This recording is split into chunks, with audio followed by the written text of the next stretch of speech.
Hello everyone, welcome back to my YouTube channel. তো title তো দেখে বুঝতে পেরেই গেছো যে আজকের ভিডিওটি কি নিয়ে। হ্যাঁ, আজকে আমি রুই মাছের ঝোল রান্না করব। বাবা বাজার থেকে রুই মাছ নিয়ে এসছে, তো ভাবলাম আমি রান্না করি। তো আজকে আমি সেটাই তোমাদের সাথে শেয়ার করব, মানে কিভাবে মাছের ঝোলটা রান্না করব, তো সেটাই আমি তোমাদের সাথে শেয়ার করব। তো চলো ভিডিওটি শুরু করি, বেশি দেরি না করে। আর তোমরা শেষ পর্যন্ত ভিডিওটি দেখতে থাকো, ঠিক আছে? আমি সব কিছু নিয়ে নিয়েছি, আলু, পেঁয়াজ, আদা, লঙ্কা। এখন এগুলোর খোসা ছাড়িয়ে পরিষ্কার করে নেব। পরিষ্কার করে নিচ্ছি সব কিছু।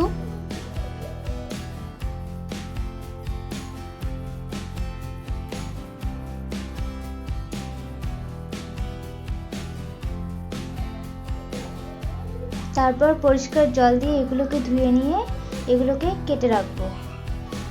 তো আমার কাটা হয়ে গেছে, এখন এগুলোকে পরিষ্কার জল দিয়ে ধুয়ে নেব। ধুয়ে নিচ্ছি।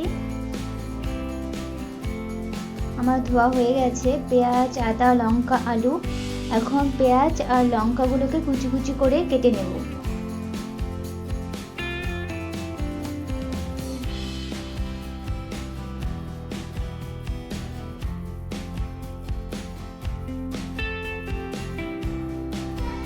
তো আমার কমপ্লিট কেটে নেওয়া পেঁয়াজ, লঙ্কা কুচি কুচি করে কেটে নিয়েছি। এখন জিরা, আদা, পেঁয়াজগুলোকে বেটে নেব।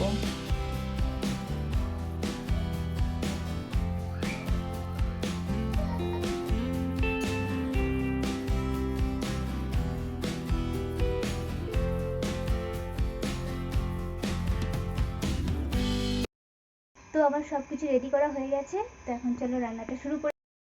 তো আমার সব কিছু রেডি, দেখতে পাচ্ছ সব জিরা, আদা, লঙ্কা, পেঁয়াজ সব কিছু রেডি।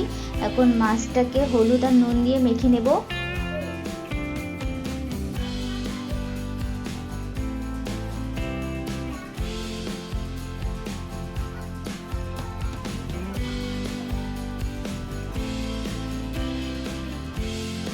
তো কমপ্লিট, নুন আর হলুদ দিয়ে মাছটাকে মেখে নিলাম। এখন কড়াই বসিয়ে দিয়েছি। কড়াইটা গরম হয়ে গেলে এর মধ্যে সর্ষের তেল দিয়ে দেবো মাছটা ভেজে নেওয়ার জন্য। সর্ষের তেল দিয়ে মাছটা আমি ভেজে নেব। তেল দিয়ে দিলাম। এখন তেলটা গরম হওয়ার পর মাছগুলো এর মধ্যে দিয়ে দেবো।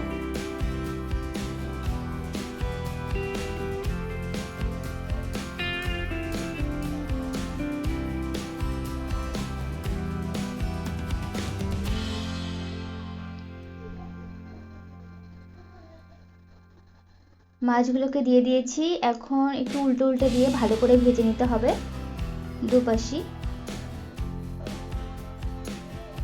ভাজা হয়ে গেলে মাছগুলোকে নামিয়ে নেব।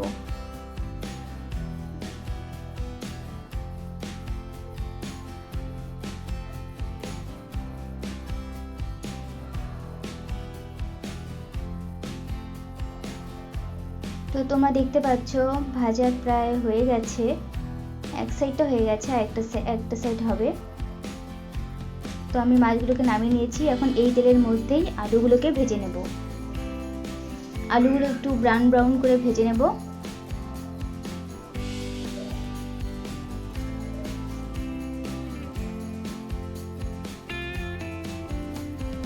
আলুও ভাজা হয়ে গেছে।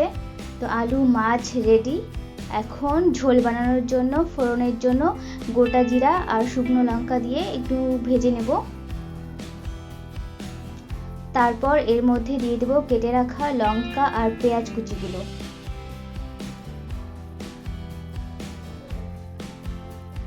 লঙ্কা আর পেঁয়াজ কুচিগুলো ভালো করে একটু ভেজে নেব কিছুক্ষণ। ভেজে নেওয়ার পর বেটে রাখা জিরা বাটা, আদা বাটা, পেঁয়াজ বাটা এগুলোকে এর মধ্যে দিয়ে আবার ভালো করে মশলাগুলোকে ভেজে নেব।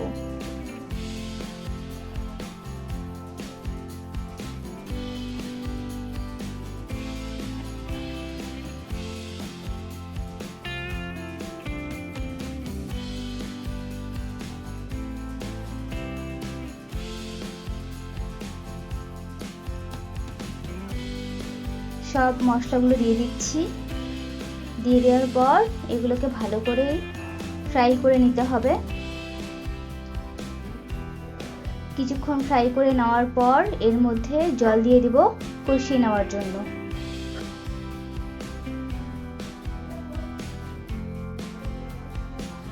তো মশলাগুলো একটু ভেজে নিয়েছি।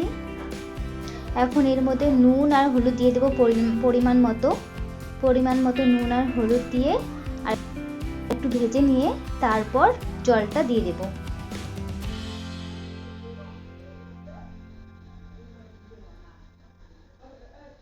তো ভাজা হয়ে গেছে দেখতে পাচ্ছ। এখন সামান্য জল দিয়ে দেব।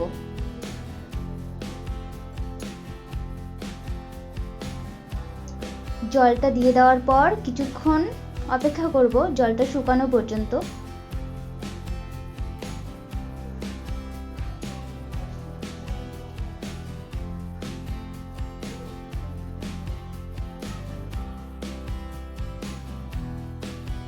জলটা শুকিয়ে গেছে প্রায় দেখতে পাচ্ছ। তো সম্পূর্ণ জলটা শুকিয়ে গেলে এর মধ্যে ভেজে রাখা আলুগুলো দিয়ে দেবো। ভেজে রাখা আলুগুলো দিয়ে কিছুক্ষণ নাড়াচাড়া করে নেব মশলাগুলোর সাথে, মানে মশলাগুলোর সাথে আলুগুলোকে ভালো করে মিক্স করে দেব। মিক্স করে নেওয়ার পর তারপর পরিমাণ মতো জল দিয়ে দেবো ঝোলের জন্য, আর একটু বেশি দিয়ে দেবো যাতে আলুটা সেদ্ধ হয়। তারপর কিছুক্ষণ পর ভেজে রাখা মাছগুলোও দিয়ে দেবো।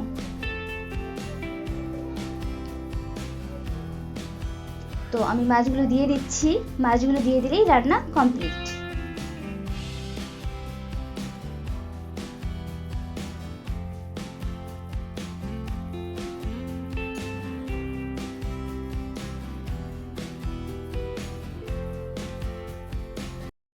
তো রান্নাটা কমপ্লিট, তোমরা দেখলে সম্পূর্ণ রান্নাটা। তো রান্নাটা কীরকম লাগলো কমেন্টে জানাতে কিন্তু ভুলবে না। আর রান্না করে শুধু মাছের ঝোল রান্না করলাম। মাছের ঝোল রান্না করে মনে হচ্ছে যেন কত কাজ করলাম, মানে হাঁপিয়ে গেছি। এখন একটু বসে রেস্ট নিচ্ছি। তো ভিডিওটি ভালো লেগে থাকলে লাইক করবে, শেয়ার করে দেবে। আমরা এই মাছের ঝোলটা খাবো দিনের বেলা, লাঞ্চ টাইমে খাবো।